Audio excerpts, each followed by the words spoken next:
발표 맡은 홍성진입니다. 저는 변리사로 일하고 있고요. 지금은 통신 표준, 그다음에 미디어 코덱 관련 표준 기술 연구하는 회사에서 특허 출원과 관리를 맡고 있습니다. 그래서 오늘 제가 할 발표는 자본 없는 자본주의 내용을 전체적으로 요약해보고 특히 기업 경영 전략이나 투자 관련한 이야기를 조금 해보려고 하고요.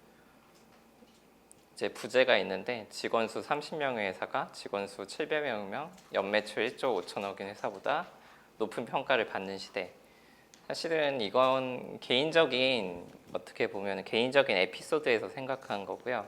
이 에피소드가 책에서 말하는 주제를 잘 설명해 주는 것 같아서 함께 나눠보고 싶어서 이런 부제를 잡아놓고 에피소드를 소개하려고 합니다. 작년 3월이었는데 제 지인분 중에 이제 스타트업 공동대표로 일하고 계신 분이 있었어요. 그래서 같이 점심을 먹으려고 이제 만나는데 딱 그 만난 위치가 우리나라 이제 코스닥 상장사 중견기업 중에 하나의 사옥이 있는 위치여서 그 상장사를 바라보면서 딱 그 말씀 하시더라고요. 본인 이제 시리즈 B 투자를 이제 끝냈는데 다음 라운드에서는 저 상장사보다 더 큰 가치로 투자를 받을 것 같다. 이 말씀을 하셨어요. 근데 이 에피소드를 제 친구들한테 얘기하면은 이제 두 가지로 갈려요. 한 파트는 이제 뭐 그럴 수 있지. 잘 되고 있으니까. 그리고 한 파트는 그게 말이 되냐. 도대체 무슨 가치로 스타트업들은 투자를 받는 거냐. 이렇게 말하고 있는데 그래서 구체적인 수치를 보여드리면 B사 같은 경우에는 한 20년 정도 됐어요. 생긴 지 한 20여 년 됐고 우리나라 사실 벤처업계에서 거의 전설적인 기업 중에 하나예요. 근데 B사 이름은 제가 안 밝힐 건데 절대 이건 뭐 비난하거나 뭐 깎아내리려는 의도는 아니고 그냥 단순히 그냥 현상을 보여주는 것 같아서 갖고 온 겁니다. 그리고 1.5천억 되고 해당 제품군에서는 거의 세계적으로 한 세 손가락 안에 꼽히는 기업이고 그렇게 된 지도 한 10여 년이 됐어요. 그래서 왜 저하고 지인이 잘 아냐면 이 회사 주력 상품하고 동일한 제품을 만드는 회사에 사실은 저희가 다녔었어요. 그래서 이 회사가 얼마나 대단한 회사인지 알고 그냥 궁금했던 거죠. 이 회사 지금은 얼마나 가치가 됐나. 근데 봤는데 작년 3월에 한 2천억 가까이 됐죠. 시총이. 코스닥 상장사니까. 근데 지금 올해 다시 찾아보니까 코스닥이 많이 떨어져서 이 회사가 잘못한 것도 있겠지만 뭐 많이 떨어져서 한 1조 3천억? 아니 1,300억 정도 됐어요. 시가총액은. 매출은 크게 변함이 없었는데 자연스럽게 시가총액이 많이 떨어졌더라고요. 그리고 A사는 작년 3월 같은 경우에는 진짜 매출이 하나도 없었어요. 수익 모델도 없는 상태였고 그리고 직원 수 딱 10명이었어요. 대표님들이 되게 효율적인 거 좋아하고 최소의 인원으로 운영하는 거 좋아하셔서 딱 10명이었는데 올해 이제 새로운 투자 라운드 준비하고 있다고 들었고 제가 지인으로부터 직접 들은 건 아닌데 건너 듣기에는 이미 뭐 1,400억 원 가볍게 넘었다고 들은 것 같아요. 투자 라운드 받을 게 예상되는 게. 그래서 왜 이런 일이 일어나는가 또 왜 이런 현상이 있는가 한번 설명을 드리려고 합니다. 순서는 일단은 책에서 얘기하는 무형 자산의 유형에 대해서 먼저 설명을 드리고 그 자산들이 갖는 특징인 포에스에 대해서 조금 자세히 설명드리고 그 포에스로 인해서 일어나는 현상들에서 좀 깊게 설명드립니다. 그래서 3번에서 아까 말씀드린 그 에피소드에 해당하는 A 기업, 제 지인이 하시는 기업에 대해서 조금 자세히 들여다볼 거고요. 4번에서는 다음 발표인 지선이의 발표하고 저희 발제의 내용과 연결을 시켜보려고 합니다. 투자 유형을 설명드리면 일단은 무형자산이라고 하면 되게 제일 먼저 생각나는 게 뭐 소프트웨어나 R&D가 먼저 생각나실 텐데 이제 책에서는 얘기하는 게 R&D나 소프트웨어만이 무형자산이 아니다. 뭐 브랜딩이나 아니면 직원들 교육, 사내 교육이나 조직 시스템을 만드는 것도 무형자산이고 거기에 들어가는 것도 무형투자에 해당한다. 그래서 이것도 어떻게 보면 R&D 결과물이나 소프트웨어 못지않게 중요하고 기업 경쟁력이나 많은 경제에 많은 영향을 미치고 있다. 이렇게 얘기합니다. 그래서 이런 것들은 법률적으로 보면은 뭐 특허나 상표나 부정경쟁 방지법 등에 의해서 보호가 될 텐데요. 아마 요한님이 저한테 이 책을 추천해 주실 때는 발제를 추천해 주실 때 아마 그런 이야기를 기대했을 수도 있는데 제가 별리사라서 근데 아마도 관심이 많이 없으실 것 같기도 하고 재미없은 얘기일 것 같기도 해서 그 얘기는 좀 뺐습니다. 그 얘기는 아마 궁금하시면 개인적으로 물어보시면 제가 나중에 말씀을 드리겠습니다. 그래서 4S라는 특징이 나오는데 여기에 대해서 설명을 드리겠습니다. 먼저 무형자산이란 거는 유형자산하고 틀리게 동시에 여러 군데 존재할 수 있기 때문에 확장성이 되게 큽니다. 또 이렇게 여러 군데 존재할 수 있는 것뿐만 아니라 확대 재생산에 거의 비용이 들지 않기 때문에 거의 무한히 생산할 수 있죠.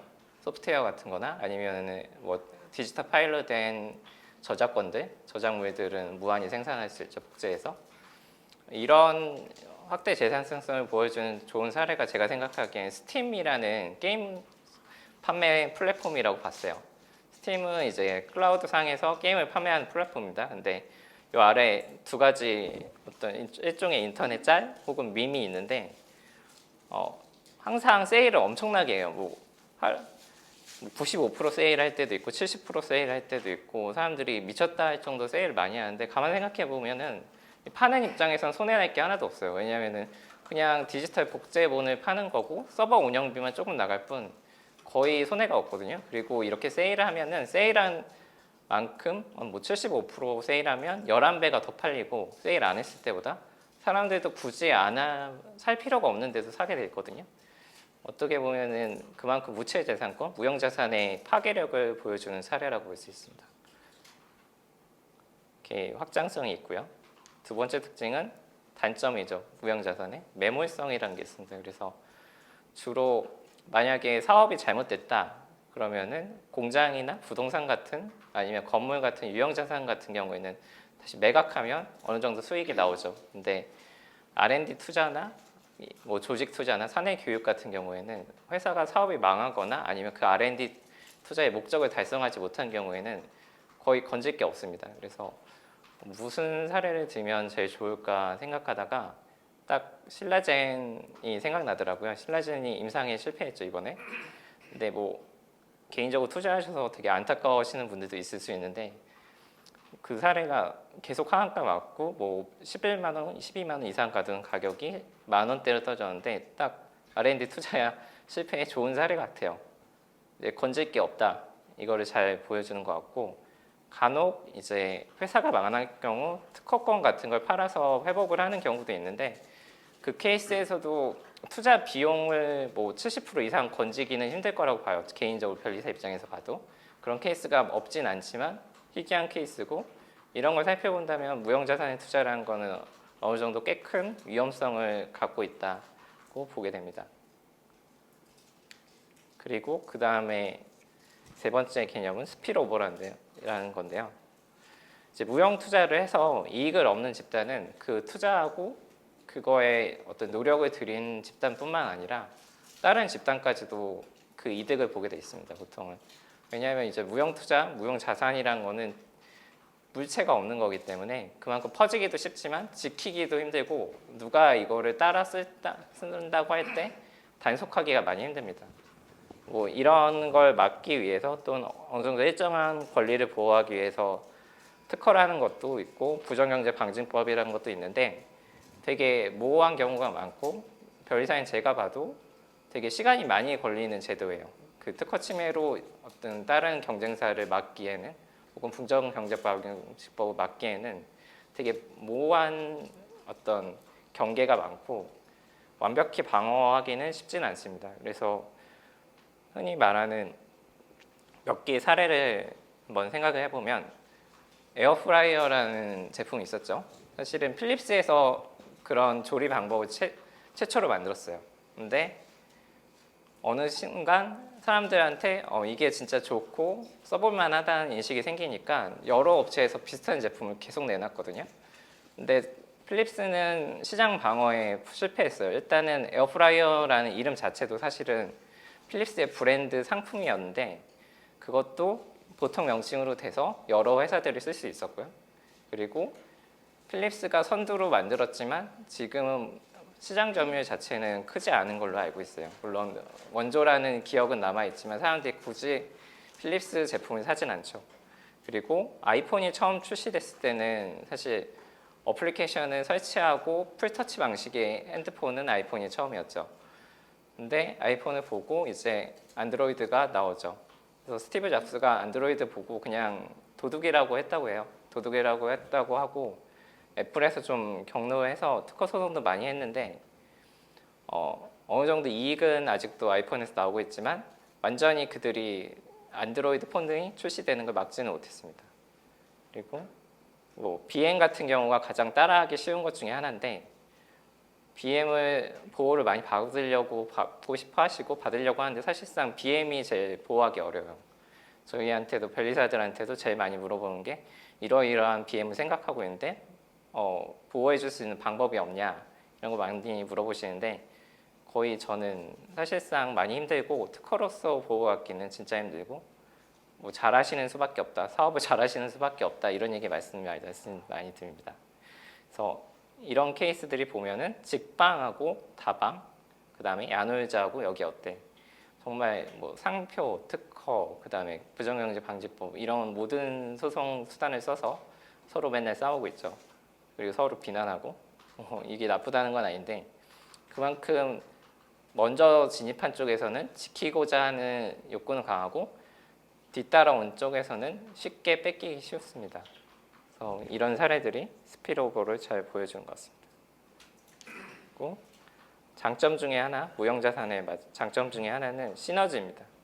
그래서 여러 가지 무형자산이 합쳐졌을 때 1+1이 아닌 10을 내는 효과를 발휘할 수 있고요.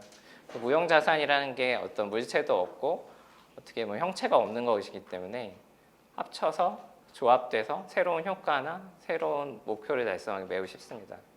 그래서 기술 같은 것도 저희가 뭐 특허나 아니면 다른 책들에서 많이 말하는 게 하늘 아래 새로운 건 없다 사실은. 그래서 이미 존재하던 두 가지 혹은 여러 가지 개념이나 기술을 아이디어를 합쳐서 만드는 것뿐 아주 새로운 것은 없다고 많이 말합니다. 그래서 궁극적으로 모든 무형자산의 발전은 시너지가 있고 시너지를 바탕으로 할 수밖에 없습니다.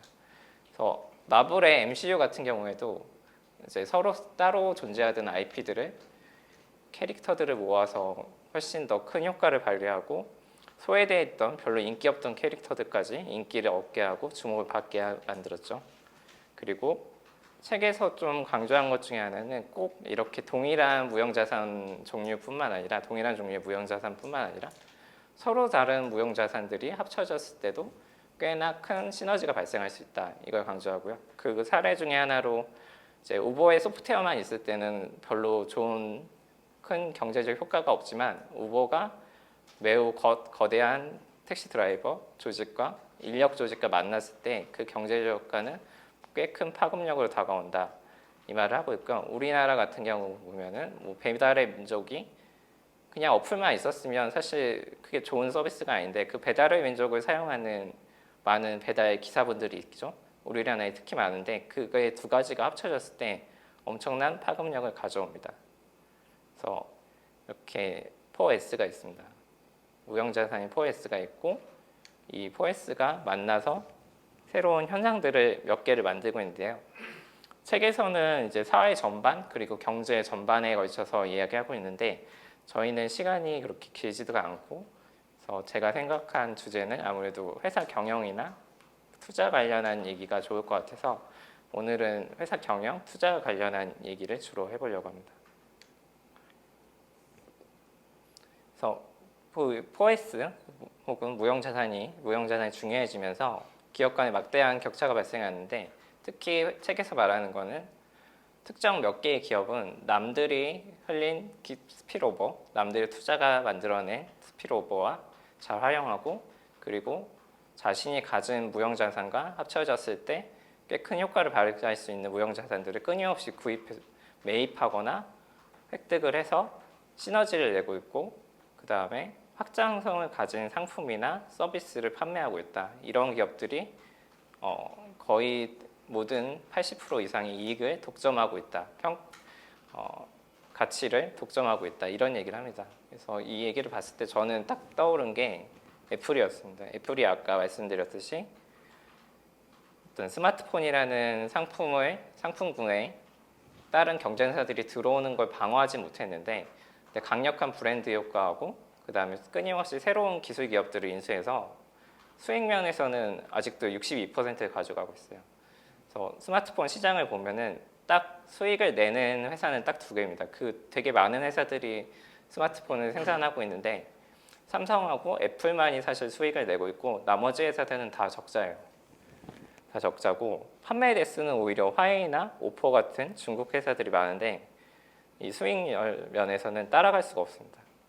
그래서 이렇게 시너지하고 스필오버에 무인수차하는 기업들은 이익을 독점하고 있다는 현상이 발생하고 있습니다.